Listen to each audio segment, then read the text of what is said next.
Vegetable পাপড় এই জন্য এই যে এটা আমি রেডি করে রেখেছি। তুমি রেডি করেছো? হ্যাঁ, আর তেলটাও আমি বসিয়ে দিচ্ছি। তুমি বসিয়ে দিয়েছো? ওকে, ঠিক আছে। তারপরে এটা নিলাম, তারপর এটা নেড়াচড়া, তারপর এগুলো সব কিছু হয়ে এগুলো রাখে দিব।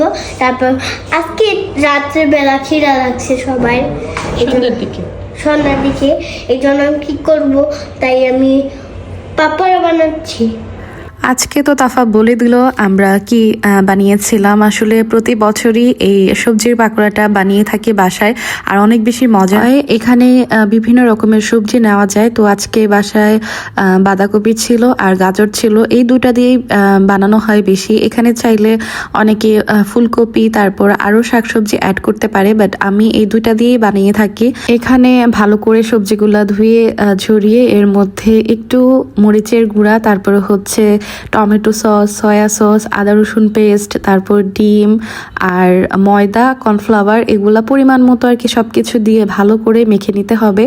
এই সবজিগুলা কিন্তু একদম শক্ত শক্ত থাকে, মানে মুচমুচা থাকে, ওই রকম শক্ত না, বাট এগুলাকে ভালো করে মেখে নিতে হয়। মানে ভালো করে চেপে মেখে নিলে একদম নরম হয়ে যায়। তো এখানে পরিমাণ মতো ময়দাও দিয়ে নিয়েছিলাম। আসলে আজকে আটা দিয়েছিলাম, আমাদের বাসায় দুইটাই অ্যাভেলেবেল, তো যেটা সামনে থাকে ওইটাই দেওয়া হয়।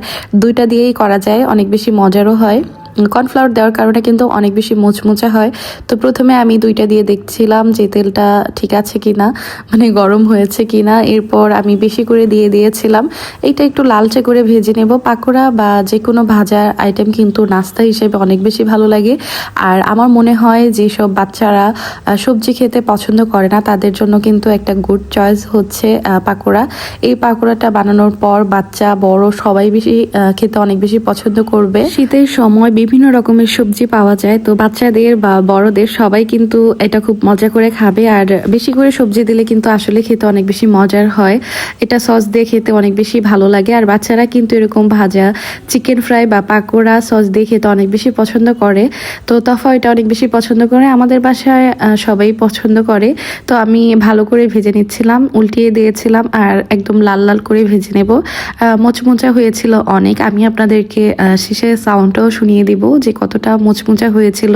প্রথম বেচ হওয়ার পরে কিন্তু আমরা খেতে বসে পড়েছিলাম। দেখেন কতটা লোভনীয় হয়েছিল, অনেক বেশি ক্রিস্পি হয়েছিল, আর ভেতরের সবজিগুলো খেতে অনেক বেশি মজা। এটা বানাতে কিন্তু বেশি সময় লাগে না, কারণ সবজিগুলা যেগুলা ইউজ করা হয়েছে, গাজর, তারপর হচ্ছে পাতাকপি, এগুলা কিন্তু এমনিতেও খাওয়া যায়। তো একদম মানে হাই হিটে দিয়ে অল্প কিছুক্ষণের জন্য ভেজে নিলে একদম মুচমুচা হয়।